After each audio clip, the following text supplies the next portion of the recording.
सबके आगे बढ़े कदम। जीवन पुष्प चढ़ाने निकले माता के चरणों में हम। वंदे मातरम, वंदे मातरम, वंदे मातरम।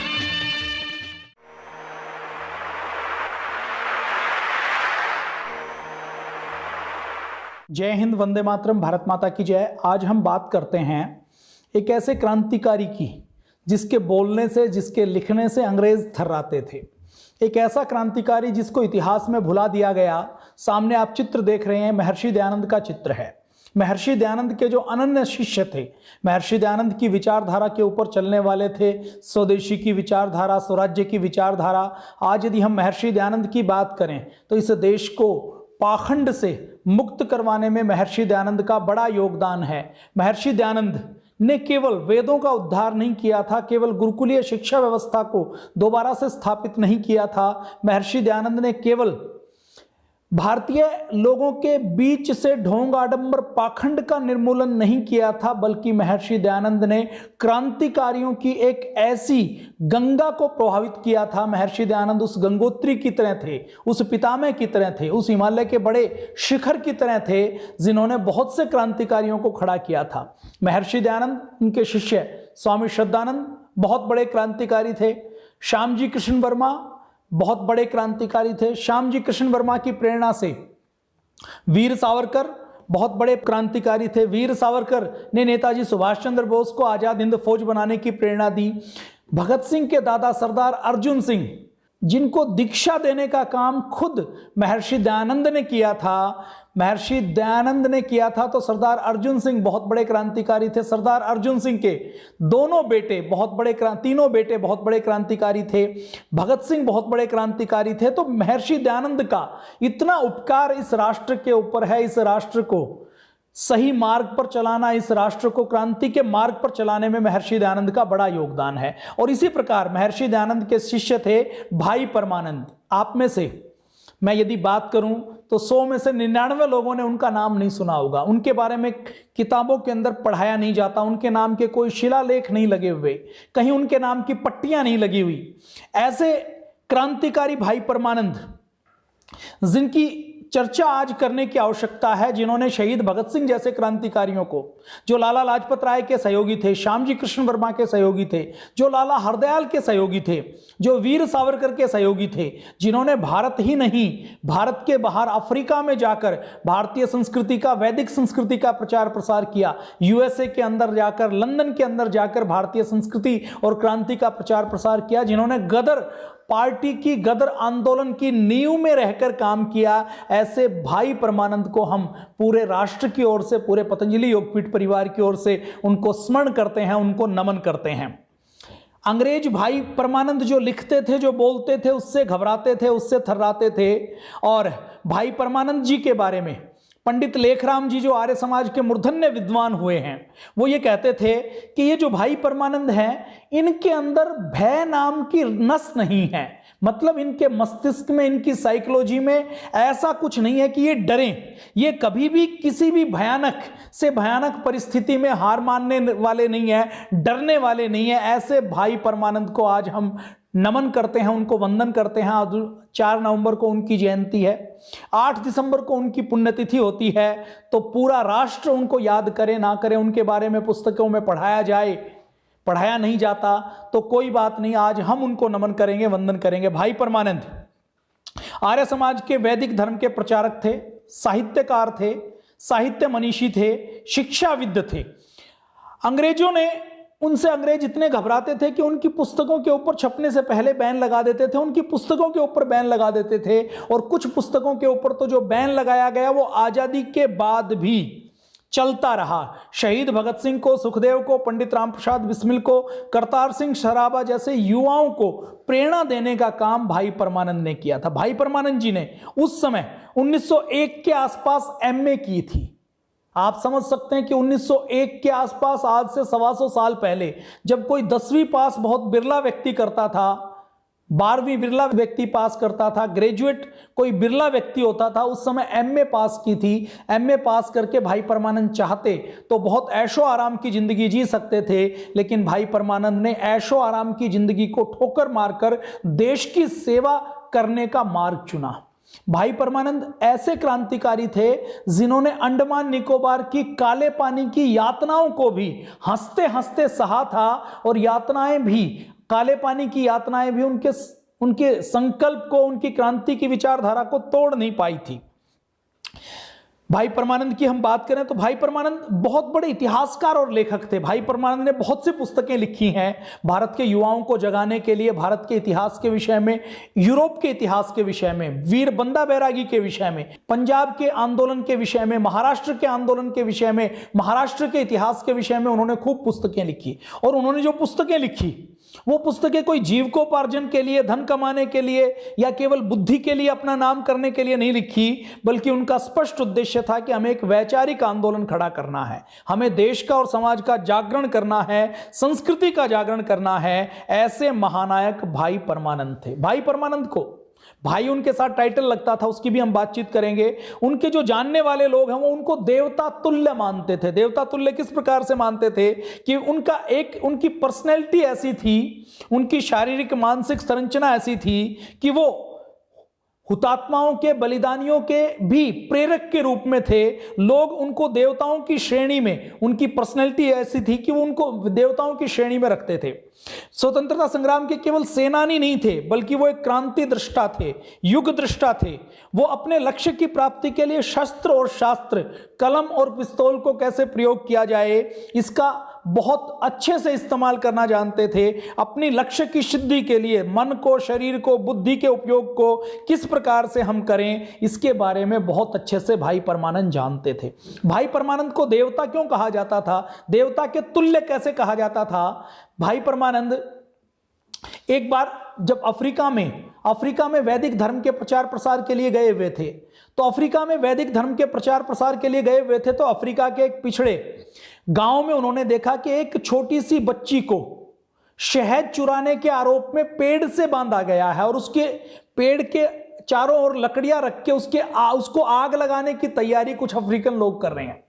अब वो आग लगाने के लिए कुछ महिलाएं जो तैयारी कर रही हैं, वो घर के अंदर से दिया सिलाई लेने के लिए गई।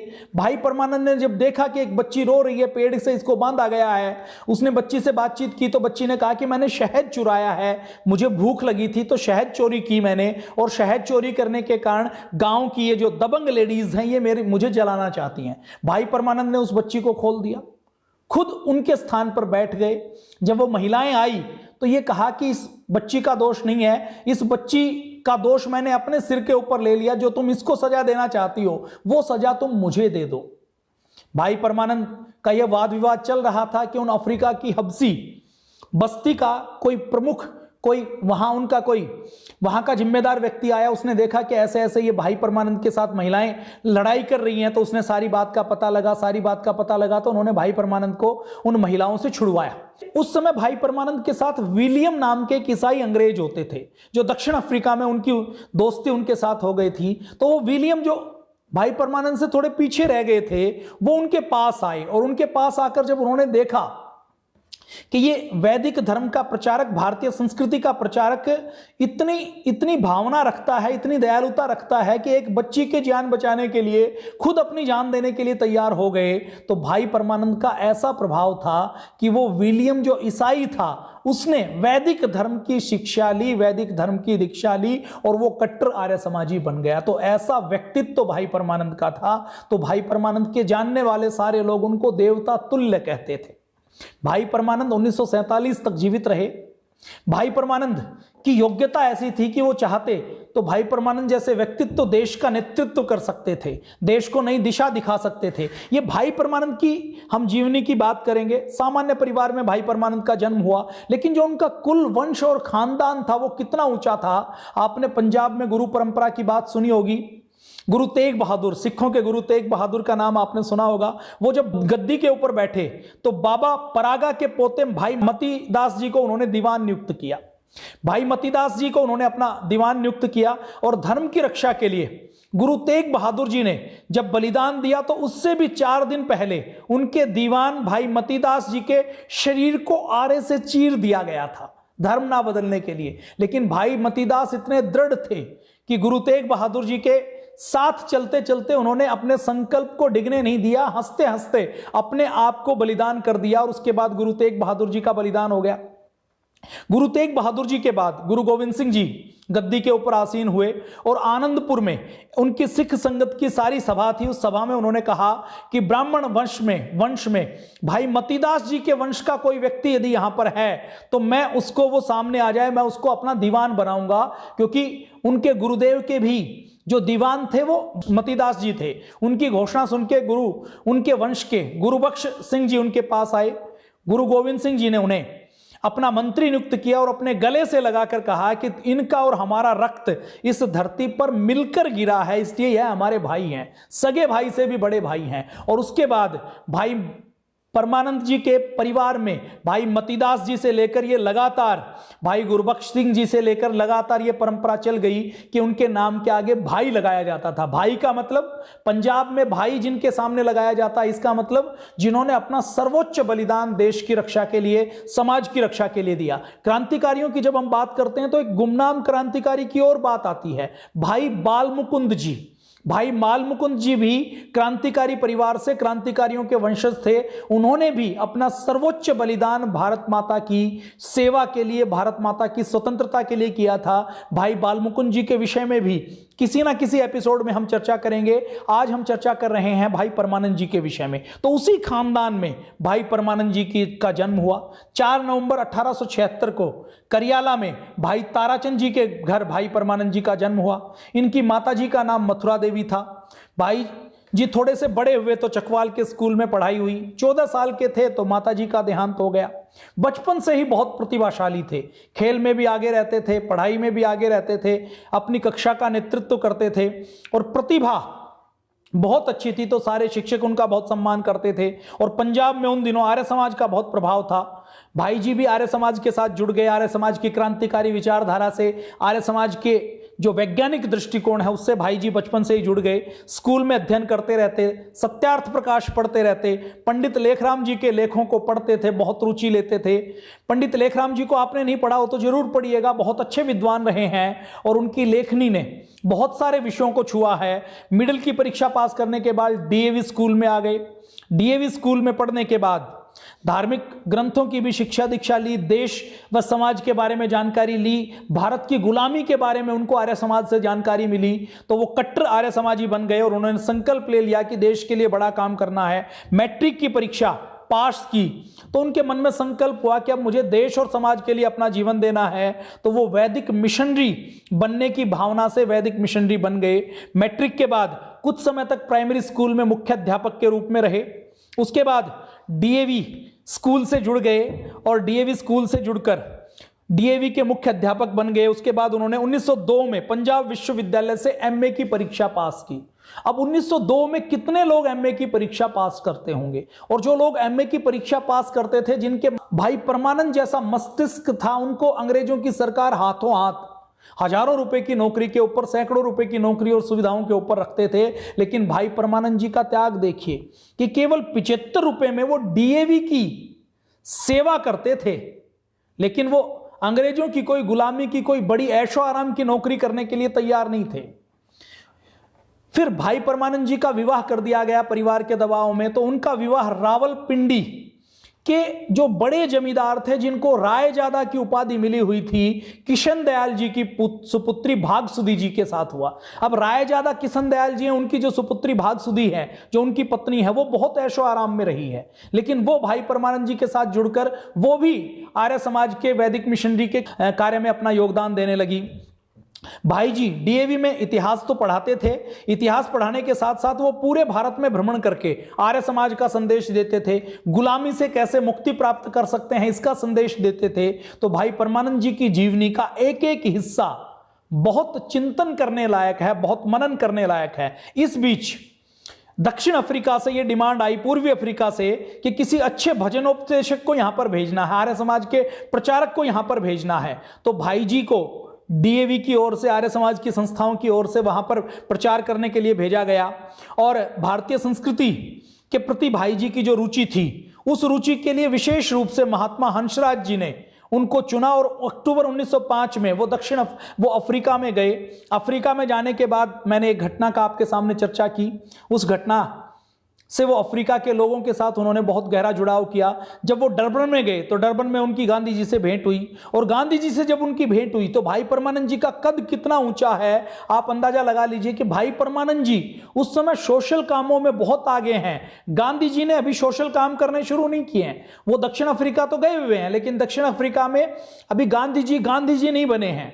मोहनदास करमचंद समझ रहे हैं देश को, समाज को, सेवा को, और भाई परमानंद उसमें कई कदम आगे हैं। तो भाई परमानंद जब डरपन में जाते हैं तो गांधी जी उनका सामान जबरदस्ती उनके हाथ से उठाकर स्टेशन से घर तक लेकर जाते हैं, अपने सिर के ऊपर उठाकर। ऐसे भाई परमानंद जी थे। भाई परमानंद जी फिर मई 1906 में अफ्रीका के बाद फिर वो मोम्बासा में जाते हैं, उसके बाद नैरोबी में जाते हैं, अफ्रीका में रहते हैं। अपने ओजस्वी भाषणों से धार्मिक राष्ट्रीयता का, धार्मिकता का प्रचार करते हैं, आर्य समाज का प्रचार करते हैं। लोगों के मन में भेदभाव को हटाकर कैसे हम एक ईश्वर की आराधना कर सकते हैं, उसके बारे में वो अपना भाषण देते हैं। उनका भाषण सुनने के लिए केवल भारतीय नहीं आते, अफ्रीका में भाषण सुनने के लिए भारतीयों के साथ साथ अंग्रेज भी पर्याप्त संख्या में आते थे। और प्रचार करते करते वो जोहान्सबर्ग पहुंचे, वहां स्वागत करने के लिए फिर महात्मा गांधी आए। और अब दक्षिण अफ्रीका में जब वो कार्य करते थे तो अफ्रीका में काम करते करते वो क्रांति का काम भी साथ साथ करते थे। अफ्रीका में जो भारतीय थे उनके मन में अपने भारत देश को कैसे आजाद करवाया जा सकता है, इसके बारे में भी वो व्याख्यान देते थे, भाषण देते थे। तो अंग्रेजों की नजरों में आ गए, अंग्रेजों की नजरों में आ गए कि ये क्रांतिकारी कुछ गतिविधियां कर रहे हैं। तो अंग्रेजों की नजरों में आने के बाद वो अंग्रेजों की नजरों से बचने के लिए अफ्रीका से भाई जी लंदन चले गए। लंदन में उस समय कौन है? लाला हरदयाल हैं, वीर सावरकर हैं, श्यामजी कृष्ण वर्मा हैं। वो भाई जी को बुलवा लेते हैं, वहां पर लंदन में जाकर श्यामजी कृष्ण वर्मा से मिलते हैं, वीर सावरकर से मिलते हैं। दोनों के संपर्क में आने के बाद 1907 आने वाला था, 1857 की क्रांति को 50 वर्ष होने वाला था। तो इस समय वो योजना बनाते हैं कि जैसे 1757 में प्लासी का युद्ध हुआ था, तो प्लासी के युद्ध के 100 साल बाद 1857 में क्रांति हुई।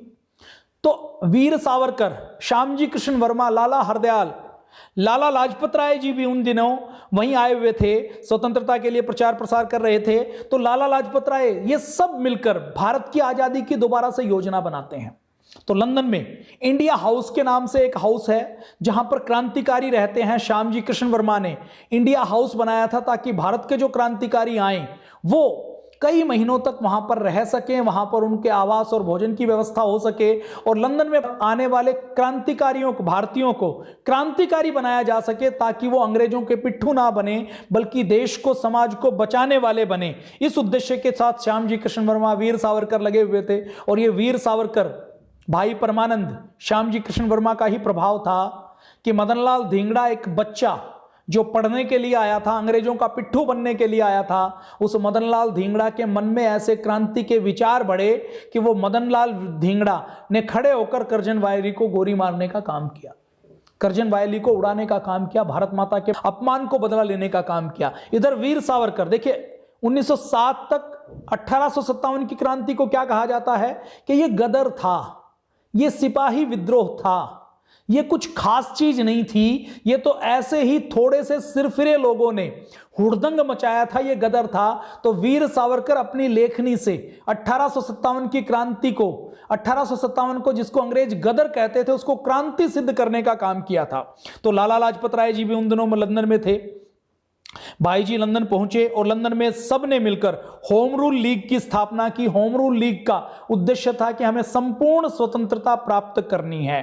1907 में अंग्रेज विशेष रूप से सावधान थे और विशेष रूप से सावधान रहते हुए वो नजर रख रहे थे विशेष रूप से कि कहीं दोबारा से फिर भारत के अंदर कोई क्रांति ना हो जाए, क्योंकि 1857 की क्रांति को 50 साल होने वाले हैं और 1757 की अंग्रेजों के प्लासी के युद्ध को 150 साल होने वाले हैं। तो कोई ना कोई विद्रोह जरूर होगा, कोई ना कोई योजना जरूर बनाई जाएगी। तो इसके लिए उन्होंने दमन शुरू कर दिया, पंजाब में किसानों के ऊपर अत्याचार शुरू कर दिया और किसानों में क्रांति की भावना को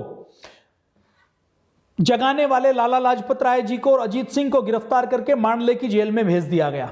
लंदन में 1907 में 1857 की क्रांति के 50 वर्ष बाद एक सभा हुई। उस सभा में भाई परमानंद ने खुलेआम अंग्रेजों का विरोध किया। लंदन में यह कहा कि अंग्रेज भारत के ऊपर जो शासन कर रहे हैं वो शासन नहीं कर रहे हैं बल्कि अत्याचार कर रहे हैं। भाई परमानंद जब लंदन में रहते थे तो उस समय देखिए 1907 का वो समय है ना, तो भारत में किसी को बम बनाना नहीं आता। तो उस समय भारतीय क्या सोचते हैं कि यदि हमें बम बनाना आ जाए तो बम की टेक्नोलॉजी हमारे पास आ जाए तो हम अंग्रेजों के ऊपर बम फेंकेंगे और अंग्रेजों को मारेंगे, क्रांति करेंगे, सशस्त्र क्रांति करेंगे, तो अंग्रेजों को मजबूर होकर अपने देश को छोड़कर जाना पड़ेगा। तो इसके लिए उस समय क्रांतिकारी स्पेशल क्रांतिकारियों को विदेश में भेजते थे, रूस में भेजते थे, अमेरिका में भेजते थे, यूके में भेजते थे कि वहां के किसी केमिस्ट्री डिपार्टमेंट में, किसी विश्वविद्यालय में वो चले जाएं और जो बम कैसे बनता है, बम बनाने की का मैनुअल लेकर आए, बम बनाने के पदार्थ लेकर आए। तो भाई परमानंद जी भी बम बनाने का फार्मूला बाहर से लेकर आए थे। भाई परमानंद जी और ऐसे क्रांतिकारियों को और केमिस्ट्री का अध्ययन करने के लिए अमेरिका में उन्होंने और विशेष रूप से लाला हरदयाल से भेंट की। लाला हरदयाल जी को उन्होंने, जो लाला हरदयाल ने एकांतवास में थे, उनको दोबारा प्रेरणा दी कि आप आइए और देश की सेवा में लगिए। करतार सिंह सराबा उनको मिले तो करतार सिंह सराबा को प्रेरणा दी। और ये देखिए लाला हरदयाल, करतार सिंह सराबा आगे चलकर गदर, जब फर्स्ट वर्ल्ड वार होता है तो उस समय गदर पार्टी बनाते हैं। कामा गाटा मारू के नाम से एक हवाई जहाज भेजते हैं। उस हवाई जहाज के अंदर हजारों की संख्या में पिस्तौल और बम होती हैं। वो हवाई जहाज यहां भेजने का उद्देश्य था कि यहां पर वो 50,000 क्रांतिकारियों की फौज खड़ी करने की उनकी योजना थी कि उनको हथियार मिल जाएंगे तो अंग्रेजों को हम भारत से बाहर भगा देंगे। इस योजना में करतार सिंह सराबा लगे हुए हैं, सरदार सोहन सिंह भकना लगे हुए हैं। तो उन सब से मिलकर उन सबको भी 1907, 8, 9 में प्रेरणा देने का काम भाई परमानंद करते हैं। अब दिसंबर 1913 में और 1914 में प्रथम विश्व युद्ध शुरू हो जाता है। भाई परमानंद और गदर पार्टी के क्रांतिकारी बैठक बुलाते हैं। इस बैठक में करतार सिंह सराबा होते हैं, रास बिहारी बोस होते हैं, सचिंद्रनाथ सान्याल होते हैं, गणेश पिंगले होते हैं। ये क्रांतिकारी भारत को आजाद करने के लिए 1857 के जैसी क्रांति करते हैं और फिर तय करते हैं कि 21 फरवरी 1915 में एक अलग अलग स्थानों पर हम एक साथ विद्रोह करेंगे और विद्रोह करके सारे अंग्रेजों को बंधक बना लेंगे और भारत को आजाद करवा लेंगे। उन्होंने ऐसी योजना बनाई थी कि 1857 की तरह ही हम जितने अंग्रेजों के कैंटोनमेंट हैं, जैसे वाराणसी में, इलाहाबाद में, लखनऊ में, कागरा में, कानपुर में, लाहौर में, फिरोजपुर में, इन छावनियों में इन्होंने संपर्क कर लिया, भारतीय सैनिकों को तैयार कर लिया कि हम 21 फरवरी 1915 को एक साथ कार्रवाई करेंगे और हम अंग्रेजों को एक साथ दबोच लेंगे और अपने भारत को आजाद करवा लेंगे। इधर क्रांतिकारियों की बगावत पूरी थी, शस्त्रों की तैयारी हो चुकी थी, क्रांतिकारियों में खूब उत्साह था। लेकिन क्रांति होने से पहले ही गदर पार्टी के ही एक गद्दार कृपाल सिंह ने लालच में आकर पुलिस को खबर कर दी। पुलिस के सामने सारी योजना का भंडाफोड़ हो गया। पुलिस ने अपना दमन चलाया, जगह जगह छापे मारने शुरू किए, क्रांतिकारियों को पकड़ना शुरू किया। इस षड्यंत्र में, इस क्रांति में 61 क्रांतिकारियों को पकड़ लिया गया। इस क्रांतिकारियों के नेता के रूप में करतार सिंह सराबा थे, भाई परमानंद थे, विष्णु गणेश पिंगले थे, जगत सिंह थे, हरमान सिंह थे। इन सबको पकड़ लिया गया और इन सबको पकड़ के जेल के अंदर बंद कर दिया गया।